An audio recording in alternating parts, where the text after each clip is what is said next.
வணக்கம். சுப்ரீம் செய்திகளுக்காக இரா செல்வமணி. இன்றைய முதன்மை செய்திகள். டாக்டர் ராஜ்குமார் மற்றும் உஷா நேசமணி எழுதிய குருதியும் வீரமும் என்ற நூலினை கவர்னர் கைலாசநாதன் வெளியிட்டார். புதுச்சேரி முன்னாள் முதல்வர் நாராயணசாமி தேதி குறிப்பிட்டு டிஜிபி அலுவலகத்தை முற்றுகை போராட்டம் நடத்துவோம், அடுத்த கட்டமாக உண்ணாவிரத போராட்டம் நடத்துவோம், இதற்கிடையில் நீதிமன்றம் சென்று முறையிடுவோம் என்று பேசினார். தவ திரு சங்கரதாசு சுவாமிகளின் 158வது பிறந்தநாள் விழாவை முன்னிட்டு அவரது நினைவிடத்தில் ராதே அறக்கட்டளை சார்பில் மாலை அணிவித்து மரியாதை செலுத்தப்பட்டது. டாக்டர் ராஜ்குமார் மற்றும் உஷா நேசமணி எழுதிய குருதியும் வீரமும் என்ற நூலினை கவர்னர் கைலாசநாதன் வெளியிட்டார். டாக்டர் ராஜ்குமார் மற்றும் உஷா நேசமணி எழுதிய குருதியும் வீரமும் இந்திய சுதந்திர போராட்டத்தில் தமிழர்களின் பங்கு நூல் வெளியீட்டு விழா புதுச்சேரி அதிதி ஹோட்டலில் நடைபெற்றது. புதுச்சேரி துணைநிலை ஆளுநர் கைலாசநாதன் சிறப்பு அழைப்பாளராக கலந்து கொண்டு நூலினை வெளியிட்டார்.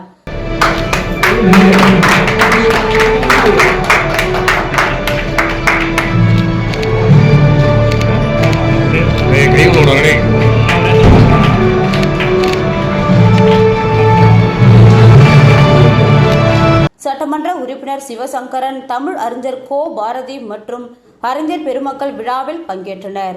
நிகழ்ச்சியில் பேசிய கவர்னர் கைலாசநாதன், சுதந்திர போராட்டத்தில் கலந்து கொண்ட தலைவர்களை எப்பொழுதும் நாம் நினைவு கூற வேண்டும், அவர்களை போற்ற வேண்டும் என்று வலியுறுத்தினார்.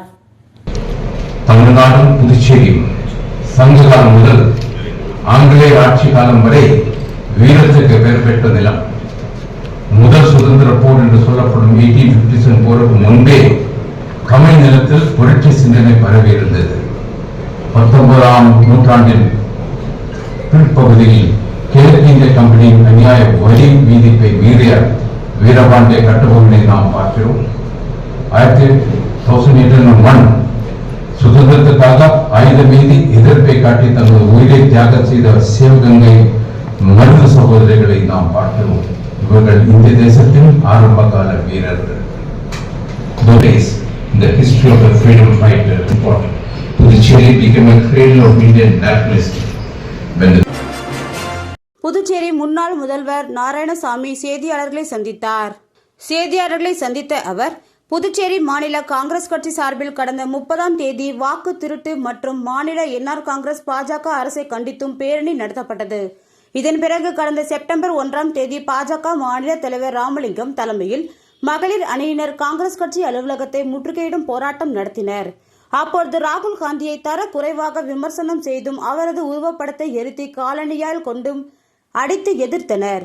இதுகுறித்து பெரியகடை காவல் நிலைய சப் இன்ஸ்பெக்டர் முருகன் அளித்த புகார் மற்றும் காங்கிரஸ் நிர்வாகி அளித்த புகாரின் மீது காவல்துறை எந்தவித நடவடிக்கையும் எடுக்கவில்லை, யாரையும் கைதும் செய்யவில்லை. அரசும் பாஜகவும் கொடுக்கும் அழுத்தத்தின் காரணமாகவே காவல்துறை நடவடிக்கை எடுக்க மறுக்கிறது.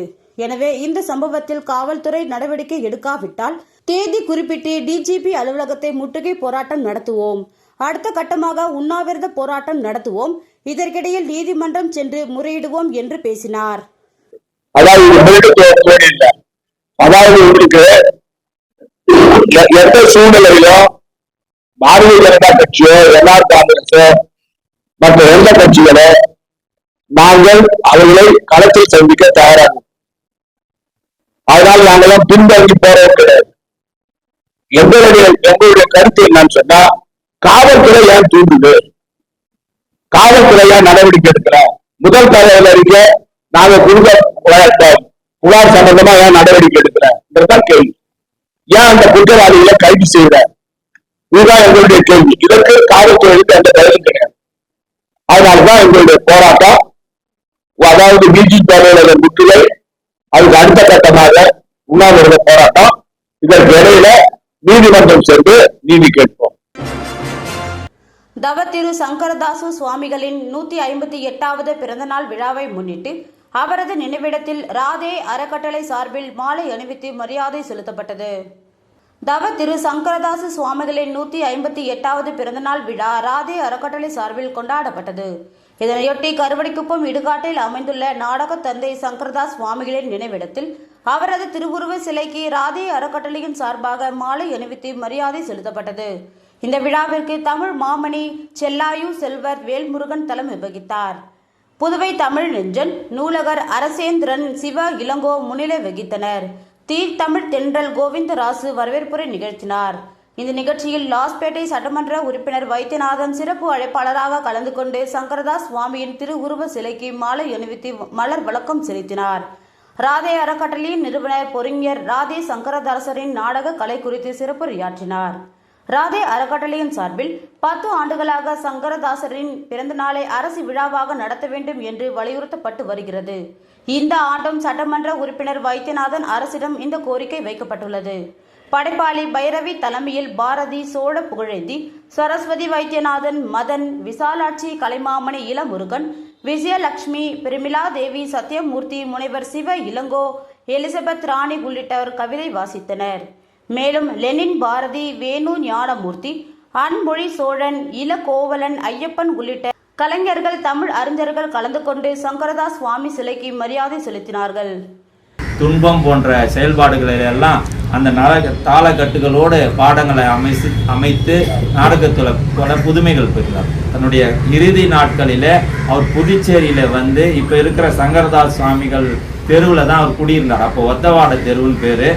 அவருடைய நாடகத்தினுடைய ஹார்மோனிய வித்வானாக இருந்த அவருடைய சீடர் ஜெயராம் நாயுடு, அவர் வந்து மக்கள் தலைவர் சுப்பையாவினுடைய தாய்மாமன். அவங்க வந்து இவர் உடல்நிலை சரியில்லாமல் ஒரு பக்கவாதம் வந்து கை கால் பண்ணதுக்கு அப்புறம் அவரை புதுச்சேரியில் வந்து ரொம்ப கவனித்து அவங்க தான் அந்த இறுதி காலங்களில் கூடயே இருந்தாங்க. இங்கே பல நாடகங்கள் நடந்தது. இங்கேருந்து பழைய கெப்லர் தியேட்டரில் தான் அந்த நாடகங்கள்லாம் நடத்தப்பட்டது. அதில் வந்து அவர் இறுதி நாட்களில் அந்த சாய்வு நாட்களில் உட்காந்து அந்த நாடகங்கள்லாம் நடத்தியிருந்தார். 1922 நவம்பர் 13ஆம் தேதி அவருடைய இறுதி நாள் இங்கே முடிஞ்சிட்டு தலைவர் சுப்பையா போன்ற அறிஞர் பெருமக்கள், தஞ்சை ராமையா தாஸ், அப்புறம் TKS போன்றவர்கள்லாம் இங்கே வந்து இந்த இடத்துல அடக்கம் செய்து அவர் நிறைந்தார்கள். புதியனுடைய பெருமைகள் ஒன்றாக இன்றைக்கும் நம்ம அரசு விழாக்கள் கொண்டாடி கொண்டிருக்கிறது. நான் கலை இலக்கிய பிரமண்டத்தின் தலைவராக இருந்தபோது அந்த நினைவு நாள் விழா மிக எளிமையாக கொண்டாடியதை சிறப்பாக தென்னிந்திய நடிகர் சங்கத்திலே அப்போ இருந்த விஜயகாந்த், சரத்குமார், நெப்போலியன் போன்றவர்களை அன்னைக்கு அங்கிருந்தவர்களை இங்கே கூட்டின்னு வந்து விழாவாக தொடங்கி நடத்தப்பட்டது. இன்றும் அது நினைவு நாள் சிறப்பாக கொண்டாடப்பட்டு வருகிறது.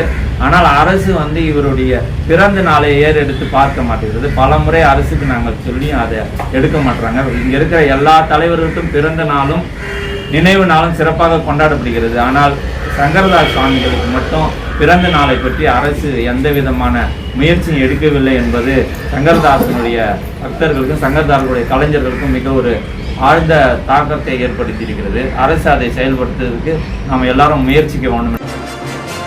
உலக பிசியோதெரபி தினத்தை முன்னிட்டு நடைபெற்ற இலவச மருத்துவ முகாமில் 200க்கும் மேற்பட்ட பொதுமக்கள் கலந்து கொண்டு பயனடைந்தனர். புதுச்சேரி கடற்கரை காந்தி சிலை அருகே உலக பிசியோதெரபி தின விழாவை முன்னிட்டு புதுவை ஸ்ரீ லட்சுமி நாராயணா மருத்துவக் கல்லூரி மற்றும் பிசியோதெரபி கல்லூரி சார்பாக மாபெரும் இலவச மருத்துவ முகாம் நடைபெற்றது.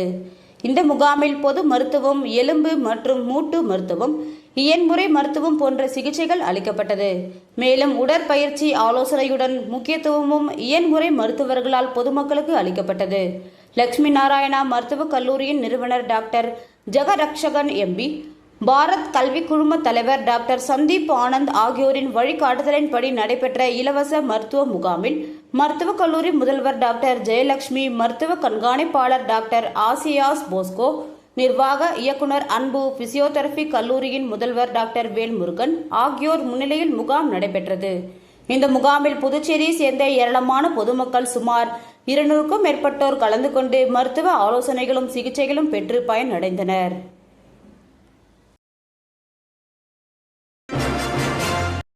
புதுச்சேரி தேங்காய் திட்டு தமிழ் கனல் தமிழ் ராமகிருஷ்ணன் அரசு உயர்நிலைப் பள்ளியில் பணிபுரிந்த தலைமை ஆசிரியர் பாரியின் பணி நிறைவு பாராட்டு விழா நடைபெற்றது.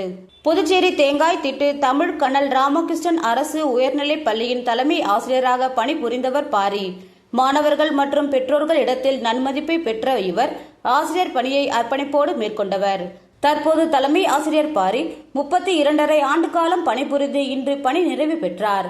இவருக்கு பணி நிறைவு பாராட்டு விழா மற்றும் விருந்தோம்பல் விழா புதுச்சேரி லெனின் வீதி கீர்த்தி மகாலில் நடைபெற்றது. இந்த நிகழ்ச்சியில் தலைமை ஆசிரியர் பாரியுடன் பணிபுரிந்த ஆசிரியர்கள், கல்வித்துறை அதிகாரிகள், ஊழியர்கள், ஊர் பொதுமக்கள் மற்றும் சமூக ஆர்வலர்கள், அரசியல் பிரமுகர்கள் என பலரும் கலந்து கொண்டு பணி நிறைவு பெற்ற ஆசிரியர் பாரியை சால்வைகள் அணிவித்தும் பூங்கொத்துக்கள் கொடுத்தும் தனது வாழ்த்துக்களை நன்றியும் தெரிவித்துக் கொண்டனர். இந்த நிகழ்ச்சியில் ஏராளமான பொதுமக்கள் மற்றும் ஆசிரியர்கள் அனைவரும் கலந்து கொண்டனர். விளம்பர இடைவேளைக்கு பிறகு செய்திகள் தொடரும். புது உலகம், புது வாழ்க்கை, அதை ஒரு இளவரசியைப் போல கடந்து செல்லணும். அதுக்கு நம்மளை அலங்கரிக்க முகல் காலகட்டத்தின் கலாச்சாரத்தை தழுவி அற்புதமான தங்க நகைகளை மெஹஃபில் கலெக்ஷனாக உருவாக்கி தருது ஜோசா லூகாஸ். மெஹஃபில், இனி மனங்களை வெல்லலாம். Mehfil, classical Mughal design jewelry from Josa Lucas. புது உலகம், புது வாழ்க்கை, அதை ஒரு இளவரசியைப் போல கடந்து செல்லணும். அதுக்கு நம்மளை அலங்கரிக்க முகல் காலகட்டத்தின் கலாச்சாரத்தை தழுவி அற்புதமான தங்க நகைகளை மெஹஃபில் கலெக்ஷனாக உருவாக்கி தருது ஜோசா லூகாஸ். மெஹஃபில், இனி மனங்களை வெல்லலாம். Mehfil, classical Mughal design jewelry from Josa. Puducherry Vedapuram அருவி திருக்கோயிலின் அன்னை லோகாம்பாள் அவர்களின் 111வது ஜெயந்தி விழாவான மனைவி நல வேட்பு விழா நடைபெற்றது. இந்த நிகழ்ச்சிக்கு மன்ற செயலாளர் சேகர் வரவேற்புரை வழங்கினார். அருவி திருக்கோவில் தலைவர் சவுந்தரராஜன் தலைமை தாங்கி உரை ஆற்றினார். இந்த நிகழ்ச்சியில் பாகூர் கொம்யூன் பஞ்சாயத்து ஆணையர் சதாசிவம் கலந்து கொண்டு சிறப்பித்தார். உயிர் கலப்பு தவத்தை நெய்வேலி பேராசிரியர் ஏழுமலை நடத்தி கொடுத்தார். பொருளாளர் சண்முகநாதன் நன்றி கூறினார். இந்த நிகழ்ச்சியில் தம்பதியினர்கள் திரளாக கலந்து கொண்டனர். உள்துறை அமைச்சர் நமச்சிவாயத்தின் பிறந்தநாளை முன்னிட்டு திருபுவனை பெரியபேட்டில் நலத்திட்ட உதவிகள் வழங்கும் நிகழ்ச்சி நடைபெற்றது. புதுச்சேரி மாநில உள்துறை அமைச்சர் நமச்சிவாயத்தின் பிறந்தநாளை முன்னிட்டு திருபுவனை தொகுதிக்கு உட்பட்ட பெரியபேட்டில் நலத்திட்ட உதவிகள் வழங்கும் நிகழ்ச்சி பாஜக கட்சியின் மாநில பொதுக்குழு உறுப்பினர் எம்ஜிஆர் என்கிற பொன்னுசாமி தலைமையில் நடைபெற்றது.